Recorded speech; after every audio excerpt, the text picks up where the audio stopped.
अध्याय 97 स्टॉक्स के देवता 1। ये जुबान को इस बात की परवाह नहीं थी कि दूसरे क्या सोचते हैं। उन्होंने चेन बिंग्यू की ओर देखा और कहा, बहन बिंग्यू, मुझे उपयोग करने के लिए एक खाता दीजिए। स्टॉक निवेश को संचालित करने के लिए एक विशेष खाते की आवश्यकता होती है। जब सभी ने सुना कि ये हुआन के पास कोई खाता भी नहीं है, तो उन्होंने तुरंत अपनी हंसी रोक ली।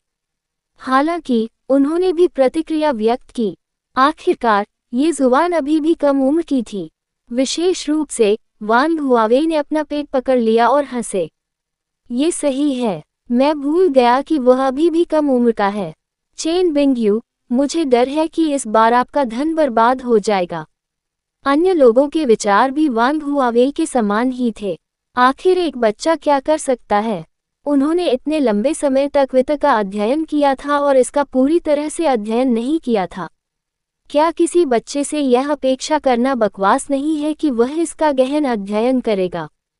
थोड़ी देर बाद चेन बिंग्यू वापस आ गया था और खाता सेट हो गया था। उसने ये जुबान को खाता और पासवर्ड सौंप दिया। चेन बिंग्यू ने ये जुबान का छोटा सा हाथ दबाया और धीमी आवाज में उसे सांत्वना दी। बाकी आप पर निर्भर करेगा। याद रखें, यदि आप नहीं जानते कि क्या खरीदना है, तो बस बैंक शेयर खरीदें। वे अधिक स्थिर हैं। हालांकि चेन बिंग्यू को यह नहीं पता था कि ये हुआन को पता था कि बैंक शेयर क्या होते हैं।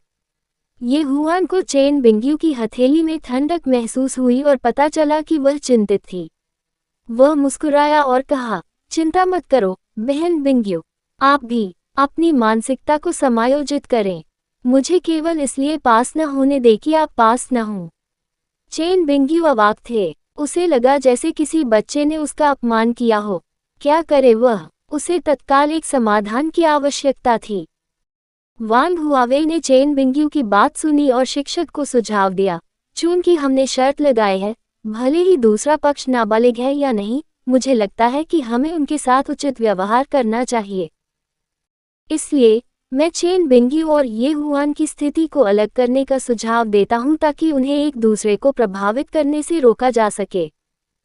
हालांकि वे एक दूसरे को प्रभावित कर रहे थे। स्पष्ट रूप से कहे तो वांग हुआवेई को चिंता थी कि चेन बिंग्यू ये हुआन का मार्गदर्शन करेंगे। छात्रों ने अपने होंठ भींचे और महसूस किया कि वांग हुआवेई हद पार कर गई है। क्या ये चेन बिंग्यू को अंत तक मजबूर नहीं कर रहा था?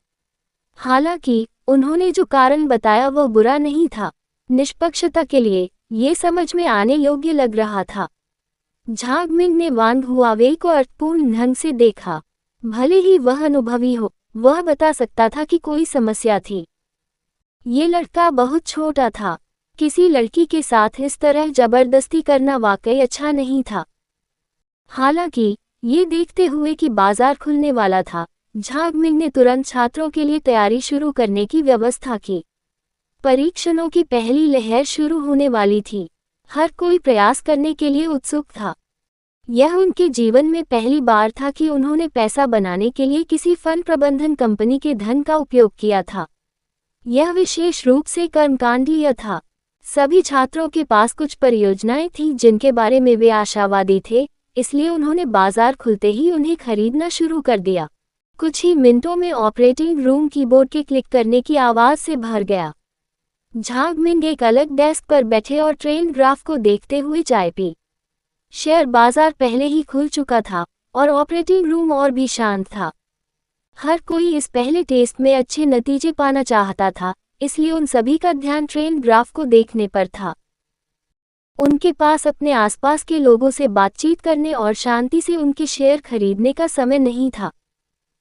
यहाँ तक कि जो लोग आश्वस्त नहीं थे वे भी तुरंत गंभीर हो गए जब उन्हें याद आया कि उनके खातों में पैसे का एक हिस्सा है। उन्होंने अपने संचालन कौशल का उपयोग करने की पूरी कोशिश की। अरे नहीं, यह अच्छा नहीं है। मंदी है। ये कैसे हो सकता है? हे भगवान, ये पिछले कुछ दिनों से बढ़ रहा है। यह एक खराब शुरुआत है। अपना पहला ऑपरेशन शुरू करते ही मुझे मार दिया गया। मेरा दिल दुखता है। मंदी से छात्रों का कामकाज प्रभावित हुआ। अधिकांश स्टॉक गिर रहे थे और प्रत्येक स्टॉक का सूचकांक बहुत कम बढ़ा। झांग मिंग ने अपने सहपाठियों की शिकायतें सुनी। वह कंप्यूटर के सामने बैठ गया और इंडेक्स को देखने लगा। फिर उन्होंने सभी का मार्गदर्शन करना शुरू किया।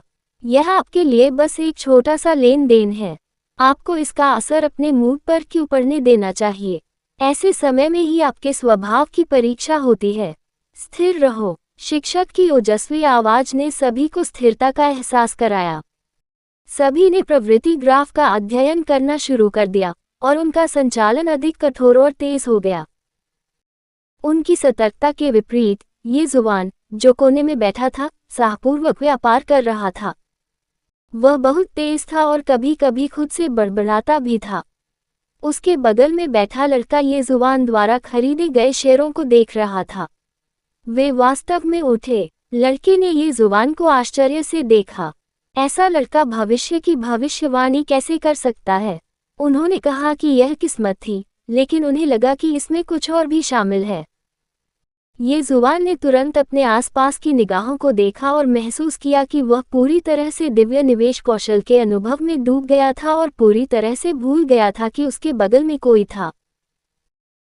उसके बगल वाला युवक ध्यान से सुन रहा था और अपनी किस्मत को परखने के लिए ये जुबान के साथ अपने कौशल का परीक्षण करना चाहता था। अप्रत्याशित रूप से ये हुआ ने कुछ नहीं कहा और चुपचाप काम करती रही। इस बीच चेन बिंग्यू अपना ख्याल भी नहीं रख पाई। शेयर बाजार कुल मिलाकर अच्छा नहीं था, लेकिन उन्हें कुछ निवेश प्रतिभा वाली व्यक्ति माना जाता था। उसे अल्पावधि में काम करने के कई अवसर मिले थे।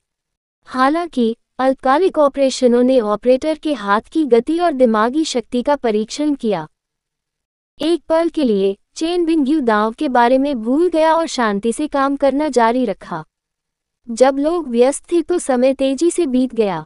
जल्द ही सुबह के लिए बाजार बंद होने का समय हो गया। बाजार बंद होने से पहले सभी ने एक आखिरी सौदा किया।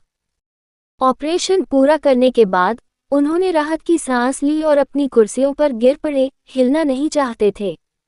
कहानी खत्म। अलविदा।